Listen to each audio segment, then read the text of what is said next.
3 দফা সময়সীমা বাড়ানোর পর মধ্যরাতে শেষ হয় ইরানের প্রেসিডেন্ট নির্বাচনের ভোট গ্রহণ। বুথফেরত জরিপ বলছে নির্বাচনে 40% বেশি ভোট পড়েছে। এ হার 1979 সালের প্রেসিডেন্ট নির্বাচনের পর সর্বনিম্ন। প্রাইভেট রিপাবলিকান গার্ড পোলিংয়ের তথ্য অনুযায়ী সংস্কারবাদী প্রার্থী মাসুদ পেজেশকিয়ানের সর্বোচ্চ 42% ভোট পাওয়ার সম্ভাবনা রয়েছে, আর তার কট্টর প্রতিদ্বন্দ্বী সাইদ জালিলি পেতে পারেন 38.8% ভোট। প্রথম ধাপে কেউ 50%-এর ম্যাজিক ফিগার স্পর্শ করতে না পারলে নির্বাচন গড়াবে দ্বিতীয় ধাপে।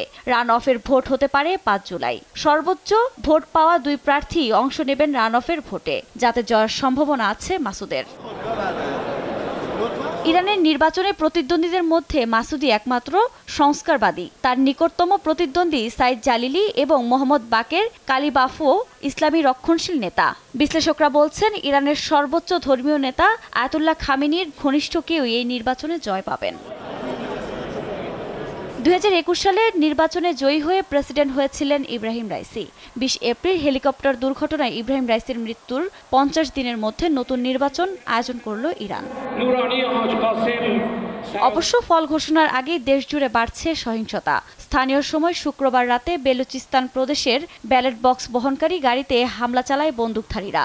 এতে প্রাণ হারান অন্তত 2 জন, আহত আরও 5 জন। অবশ্যই হামলার দায় স্বীকার করেনি কেউই।